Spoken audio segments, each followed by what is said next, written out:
Chapter 39. Fear Cassat and Antonius Warville emerged from Quarrick's Pass afternoon. As they approached Black Barrow, the evergreen forest that carpeted the foothills ended.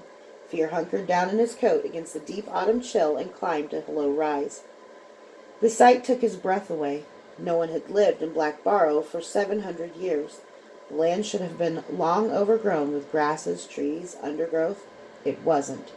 The grass, at least, should have been an autumnal brown. It wasn't. 7 centuries ago, the decisive battle of the War of Shadow had been fought in the early summer, and the grass at Fear's feet was still short and green. He saw the raw depression where a farmer's stone fence had been pulled from the earth, the stones taken into the city so that they might not be used as missiles by the enemy's siege engines. Nothing had grown in the bare depression that marked where this fence had stood, seemingly only days before. Time had stopped here. Lifting his eyes, Fear saw more. Ruts from the passage of wagons, grass bent flat by marching feet, holes for the fire pits and latrine pits of an abandoned military camp, but no tents or tools. Anything that could be looted had been taken long ago, but everything that remained stayed unchanged. That didn't only apply to the land. 200 paces away, the bodies began. First, a few marking the edge of the battle, and then hundreds, and then thousands, until in the distance the ground lay under a black blanket of the dead. The epicenter of death was a perfectly round dome of black rock the size of a small mountain, covering the city and the hill where the castle had once been. At the base of the dome, siege engines on broken wheels, half consumed by flames, tottered but hadn't fallen despite the centuries. The dome was surrounded by a large circle of magic in the land itself, miles across, called the Dead Dements. Outside the circle, time continued. Wind blew, rain fell. Inside the Dead Dements, they didn't. Fear rolled his great shoulders, readying himself. He cupped his hands close to his face and conjured a fire with his talent. Then he stepped across the boundary into the circle of death. Nothing happened. He let the fire die. "That's odd," he said aloud. Antonius grunted in assent. Fear squinted at the air. The Dead Dements, like Black Barrow itself, was Emperor Jorson Alcestis's work. He had made it lethal to use the Ver within the circle, but because Ver had similarities to the talent, there was always some dissonance in the circle when anyone tried using the talent. Little things would be different, like mage fire being red instead of orange, but Alcestis's weave was gone. Fear rubbed his scruffy beard. It was good for him. He wouldn't have to factor it into the work he'd come here to do. But someone had broken what Jorson made. That was not good. Examining the air over the circle in the same way he'd examined the circle in Ezra's wood, Fear studied the magic. He could feel an emptiness in the weaves. The great magics Jorson had woven didn't break without leaving a trace. Unfortunately, he couldn't tell much except that the weaves had been broken recently. But to break a spell Jorson Alcestis had made using Kurach would have required someone incredibly powerful here, wielding some artifact, or a couple of hundred magi or Verdmeisters working together. Fear couldn't imagine anyone with a shred of sense or decency participating in such a scheme. So that meant Verdmeisters. Jorson's other weaves, the ones sealing the ground and sealing the dead, were perfectly intact. Fear didn't think that would be so easily broken either. He hoped not. Fear scanned the distant trees, suddenly queasy that unfriendly eyes might be hiding within them. He walked across the plain quickly, the air curiously odorless even as he approached the first body. The creature was the black of a bloated corpse and man-shaped but ill-proportioned. Its arms were too long, its face too long, lower jaw jutting forward, ragged hooks of teeth stabbing up into the air from its lower jaw, mismatched black and blue eyes staring.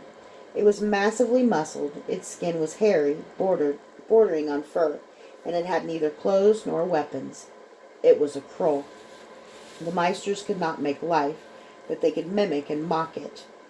There were, Dorian had once told Fear, dark mirrors of almost every natural creation. Fear and Antonius walked on. It was going to get worse, a lot worse. Soon, dead Kroll lay everywhere. Thousands had been killed bloodlessly by Jorson's magic, but thousands more bore the marks of their death. Ugly faces had been crushed by war hammers or flailing hooves. Chests were caved in from being trampled. Throats were cut, torsos disemboweled. Eyes hung by optic nerves from broken sockets, and blood glistened freshly in the wounds, never drying, never congealing. Paths had been cleared through the bodies, and they followed them mutely. It wasn't long before Fear saw a human arm amid the crow, then a leg that appeared to have been half eaten. The bodies were piled knee-deep on either side of them. Then they began passing Krull, who'd been killed by magic. There were great craters in the battlefield, empty of all but pulverized scraps of meat. Others had been burned or cut in half or shot. Some had torn their faces to ribbon with their own claws. The Krull began to vary too. Pure white Krull with spiraling ram's horns led every unit of 12, and larger ones, 7 feet tall, appeared more rarely still. They walked past an entire platoon of 4-legged feline Krull the size of horses, with jet-black skin, sparse hair like a rat's tail, and exaggerated maws like a wolf. Rarer still were those like bears, easily 12 feet tall, and with thick fur the color of new blood. As they trekked through the vast battlefield, it seemed every natural animal had found a dark mockery here. Bats, ravens, eagles, fanged horses, horned horses, even dark, red-eyed elephants carrying archers lay in ignominious death. The monsters, Antonius said quietly. Was nothing holy to them? Fear followed Antonius's gaze and saw the Krull children. They were most beautiful of all the Krull, with balanced features, big child's eyes, pale skin close to a human shade, and long claws for fingers. They still wore their human clothes. Even the looters hadn't touched them. Fear almost gagged. They moved on, ever closer to the great black dome. After a while, Fear felt inured to the horror. There were 1,000 permutations of death, Krull of every shape and size, and sometimes men and often horses, but the magical fixedness of it, the lack of smell, the stillness of the air, lent it a certain unreality, as if the dead were figures carved of wax. If Jorson was to be believed, 1,113,879 Krull lay dead here. Various Magi scholars had guessed that between 500,000 and 1,000,000 Krull would face them. Against 50,000 men, the rest of Jorson's armies had been drawn away by his own treacherous generals. Then Jorson had done all this with Kurach, the very blade Fear had gone into the wood to retrieve. Of course, he had only retrieved instructions. Kurach was safe in Ezra's wood forever, and thank the gods for that. Well, here we are, Antonius said, as they finally touched the dome of Black Barrow. Now we can forge our counterfeit Ser Celestos and save Lantona Garwashi and all his men. Indeed, maybe all the South. Fear said, all we have to do is find Ezra's secret entrance to Black Barrow. Find Ezra's workshop and his gold tools. Find 7 broken minstrel swords. Rediscover a forging technique every present-day maker says is a myth. Find 1 giant ruby and avoid detection by a couple hundred Verdmeisters plotting gods know what. Oh, Antonius said, waggling his great single cold eyebrow. Here I thought it was going to take all winter.